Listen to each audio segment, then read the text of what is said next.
Hello guys, मैं हूं doctor Ram Meharbaniwal, professor educator motivator. आज के इस वीडियो लेक्चर में हम डिस्कस करेंगे use of present indefinite tense. Dear students, कल हमने use of present indefinite tense से रिलेटेड पार्ट 1 जिसमें हमने 6 यूजेस पढ़े थे, तो आज हम कुछ और यूज लेकर आए हैं प्रेजेंट इंडेफिनिट टेंस के। Let's start. तो फर्स्ट है इसमें रिपीटेड एक्शन।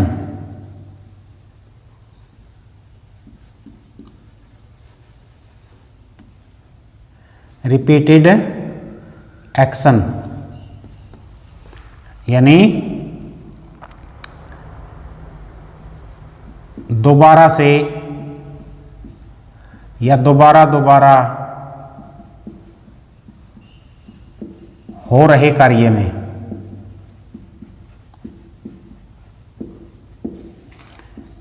इसकी जगह पे हम बार बार भी लिख सकते हैं कि बार बार हो रहे कार्य में। तो कुछ वर्ड्स हैं, कुछ वर्ड्स जो आपको बताएंगे, जैसे often, often, usually, generally,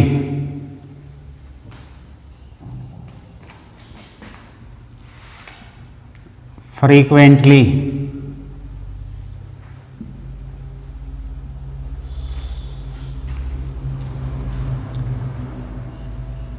every week, every day, every month या एवरी ईयर। इस तरह एवरी के साथ में चाहे डे जुड़ा हो, चाहे वीक हो, चाहे मंथ हो, चाहे ईयर हो।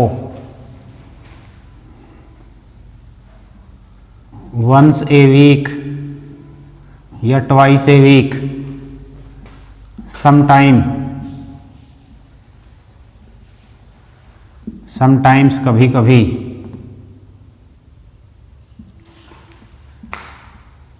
रेगुलरली, डेली, ऑलवेज,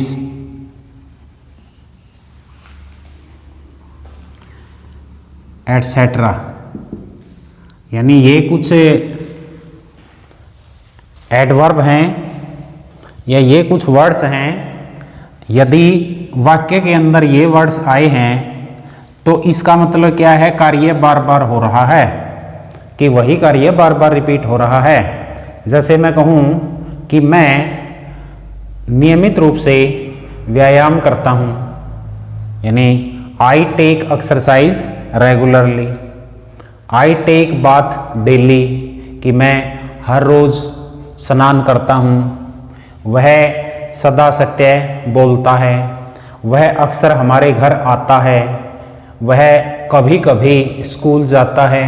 तो इस तरह के जितने भी कार्य हैं, यानी ये रिपीटेड एक्शन में गिने जाते हैं। जैसे फॉर एग्जाम्पल हम देखेंगे, ही डज एक्सरसाइज रेगुलरली। यानी यहाँ पे देखिए, ये प्रेजेंट इंडेफिनिट टेंस आया है। ये फर्स्ट सेंटेंस था हमारा। दूसरा, John often comes to our home. तो यहाँ देखिए ऑफन आया है, तो ये प्रेजेंट इंडेफिनिट टेंस आया है। यहाँ रेगुलरली आया है, तो यहाँ पे प्रेजेंट इंडेफिनिट टेंस आया है। और देखिए third, she always speak the truth. वह सदा सत्य बोलती है। तो इसमें देखिए ऑलवेज आया है, तो सी तो स्पीक के साथ में एस लगेगा यहाँ, तो ये प्रेजेंट इंडेफिनेट टेंस है। सी ऑलवेज स्पीक्स द ट्रूथ, वह सदा सत्य बोलती है। तो इस तरह से मतलब आप और भी सेंटेंस इसमें बना सकते हैं। और देखिए fourth, Rohan takes bath daily. तो यहाँ देखिए डेली आया है, तो यहाँ पे वर्ब की फर्स्ट फॉर्म के साथ एस लगा है, प्रेजेंट इंडेफिनिट टेंस है कि रोहन हर रोज स्नान करता है। तो इस तरह से ये सभी रिपीटेड एक्शन हैं, ये बार बार हो रहे एक्शन हैं, तो इनमें प्रेजेंट इंडेफिनिट टेंस आएगा। सेकंड रूल, तो सेकंड रूल क्या कहता है, रनिंग कमेंट्री।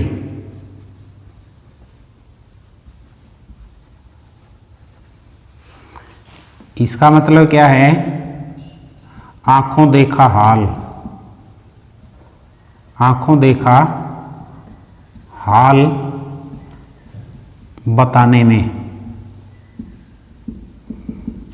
तो जैसे आपने टीवी पे, रेडियो पे किसी भी खेल की रनिंग कमेंट्री सुनी होगी, आंखों देखा हाल सुना होगा, तो उसमें प्रेजेंट इंडेफिनिट टेंस का यूज किया जाता है। फॉर एग्जाम्पल देखिए, अब मैं बोल लूँ Dhoni, Dhoni takes the catch, Dhoni takes the catch, Dhoni catch पकड़ते हैं, प्रेजेंट इंडेफिनिट टेंस है। और देखिए fielder, fielder catches the ball, यानी fielder catches the ball, fielder गेंद पकड़ता है, and throws it to the keeper, और इसको थ्रोज का मतलब फेंक देता है कीपर की ओर। तो यहाँ भी प्रेजेंट इंडेफिनिट टेंस है, यहाँ भी प्रेजेंट इंडेफिनिट टेंस है, यहाँ भी प्रेजेंट इंडेफिनिट टेंस है। तो क्यों? क्योंकि ये खेल की रनिंग कमेंट्री है। तो इस तरह से रनिंग कमेंट्री के अंदर प्रेजेंट इंडेफिनिट टेंस आएगी। उसके बाद रूल थर्ड, तो रूल थर्ड क्या कहता है, इफ क्लोज में, यदि main clause, main clause future tense में हो,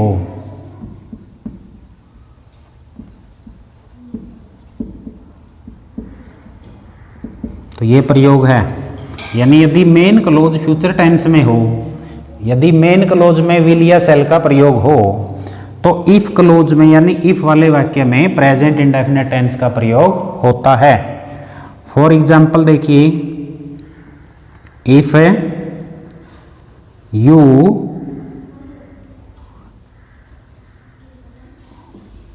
work hard, you will pass.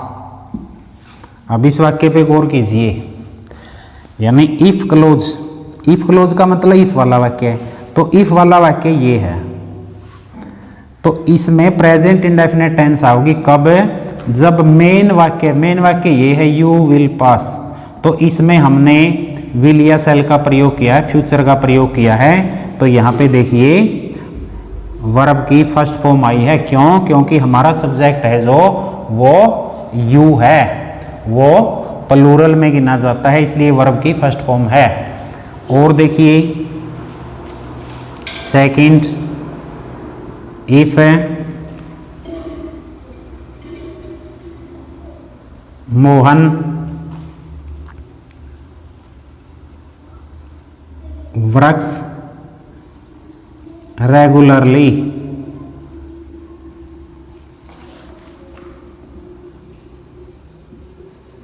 He will get good marks. तो अब देखिए ये इफ वाला वाक्य है, इफ वाला वाक्य, तो इसमें प्रेजेंट इंडेफिनेट टेंस आई है। क्यों आई है? क्योंकि मेन क्लोज में विल का प्रयोग है। यानी यदि मोहन नियमित रूप से कार्य करता है तो वो अच्छे अंक ले लेगा। तो यहाँ पे नियम क्या बनता है फिर? इफ वाले क्लोज में प्रेजेंट इंडेफिनेट टेंस आओगी, यानी इफ वाले क्लोज में प्रेजेंट इंडेफिनेट टेंस आवेगी यदि मेन क्लोज में विल या शैल का प्रयोग है तो। उसके बाद fourth rule, in close of time and condition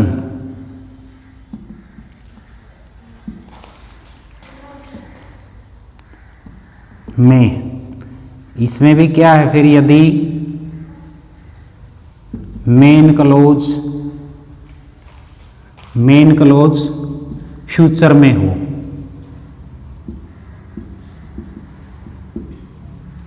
यानी यही ऊपर वाली बात है कि यदि मेन क्लोज फ्यूचर टेंस में होगी तो उसके बाद चाहे इफ वाला क्लोज हो, चाहे कोई टाइम वाला क्लोज हो, चाहे कंडीशन वाला क्लोज हो, तो उसमें प्रेजेंट इंडेफिनेट टेंस ही आती है।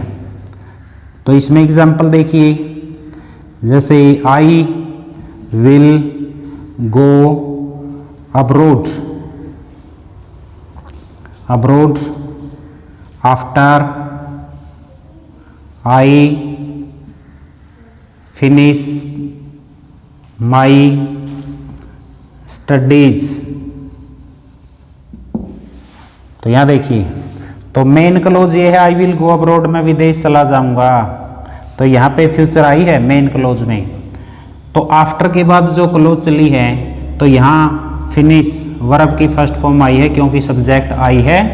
यदि यहाँ सिंगुलर होता तो हम SEIS लगाते। तो आफ्टर के बाद ये जो क्लोज आई है ये हमारी सबऑर्डिनेट क्लोज है। और देखिए, she will come out when the bell rings। तो अब देखिए ये हमारा मेन क्लोज है, सी विल कम आउट, तो इसमें फ्यूचर दी गई है। तो when के बाद जो क्लोज आया है ये सब्जेक्ट है, तो यहाँ देखिए प्रेजेंट इंडेफिनेट टेंस आया है कि जब घंटी बजती है वह बाहर आ जाएगी। तो यहाँ पे टाइम और कंडीशन है कि टाइम वाली कंडीशन है कि जब घंटी बजती है वो बाहर आ जाएगी, या जब घंटी बजेगी वह बाहर आ जाएगी। तो इसमें आपने ध्यान रखना है, जैसे ये वाक्य है, जब घंटी बजेगी वह बाहर आ जाएगी। तो वैसे देखने में तो गागेगी, इस साइड भी फ्यूचर है, इस साइड भी फ्यूचर है। यदि इस तरह से दो वाक्यों में फ्यूचर दिखाई दे आपको, हिंदी में, हिंदी की बात कर रहा हूं मैं, ये तो इंग्लिश का रूल है, हिंदी का भी देख लीजिए। तो इसमें से जो मेन वाक्य है वह बाहर आ जाएगी, ये मेन वाक्य है। तो मेन वाक्य में हमने फ्यूचर लगानी है, और जो ये लिंकर वाला वाक्य है, जो कंजक्शन वाला वाक्य है, जब घंटी बजेगी, ये टाइम है, कंडीशन है, तो इसमें हमने प्रेजेंट इंडेफिनिट टेंस का प्रयोग करना है। ऐसे नहीं बनेगा when the bell will ring she will come out, ऐसे नहीं बनेगा। When the bell will ring, ये गलत है। तो क्या होगा? When the bell rings she will come out. तो इस तरह से बनेंगे।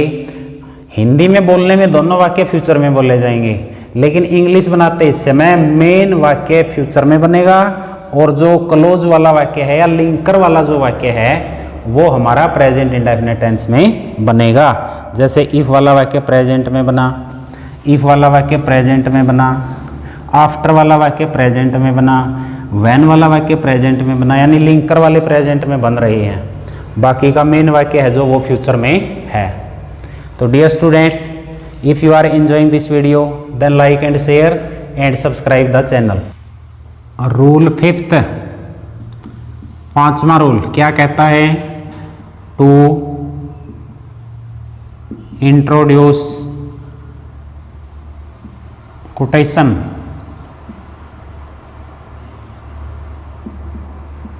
यानी कोटेशन को व्यक्त करने के लिए। तो कैसे? जैसे कीट्स सेज, कीट्स कहते हैं, यानी जॉन कीट्स कहते हैं, क्या कहते हैं? ए thing of beauty is joy for ever. तो इस तरह से ये कोटेशन है, यानी ये जॉन कीट्स द्वारा कही गई एक कोटेशन है कि सुंदरता की वस्तु सदा खुशी देने वाली होती है। उसके बाद विलियम वर्ड्सवर्थ की एक कोटेशन है, क्या? A child is the father of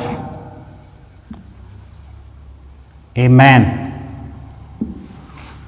तो ये भी कोटेशन है विलियम वर्ड्सवर्थ सेज, यानी विलियम वर्ड्सवर्थ कहते हैं कि एक बच्चा फादर ऑफ ए मैन, यानी बड़े आदमी का बाप होता है, कि बच्चा भी बड़ों का बाप होता है। तो present indefinite tense, Keats says a thing of beauty is joy for ever. तो यहाँ प्रेजेंट इंडेफिनिट टेंस। तो जितनी भी कहावत हैं वो सत्य हैं, इसलिए उनमें प्रेजेंट इंडेफिनिट टेंस आता है। उसके बाद रूल सिक्स्थ रूल क्या कहता है? जब कोई एक्सक्लामेटरी सेंटेंस, एक्सक्लामेटरी सेंटेंस लो, ऐसे लो, हेयर, देयर से शुरू हो, यानी कोई एक्सक्लामेटरी सेंटेंस है, लो से, हेयर से, देयर से शुरू हो तो प्रेजेंट इंडेफिनिट टेंस आती है। जैसे फॉर एग्जांपल हम देखेंगे हेयर, ये देखो, ये देखो, the train comes, sign of exclamation, here the train comes, कि देख लो गाड़ी आती है। और देखिए देयर गोज योर टीचर, इस तरह ही ये एक्सक्लामेटरी सेंटेंस हैं, हियर से शुरू है, ये देयर से शुरू है। तो यहाँ प्रेजेंट इंडेफिनिट टेंस है, यहाँ प्रेजेंट इंडेफिनिट टेंस है कि देख लो गाड़ी आ रही है या गाड़ी आती है। कि देयर गोज योर टीचर, कि वो आपका टीचर जाता है या जा रहा है। तो यहाँ प्रेजेंट इंडेफिनिट टेंस आती है जब कोई एक्सक्लामेटरी सेंटेंस हियर या लो से शुरू हो या देयर से शुरू हो। तो डियर स्टूडेंट्स, आज की इस वीडियो में पार्ट 2 में हमने 6 usages of present indefinite tense पढ़े हैं। तो आशा है आपको ये प्रयोग अच्छे लगे होंगे और ये कॉन्सेप्ट आपको समझ भी आ गया होगा। तो it is enough for today. I hope you will have enjoyed this video. See you soon with my next video about some more uses of present indefinite tense. Till then, bye bye. Have a nice day. Thanks for watching.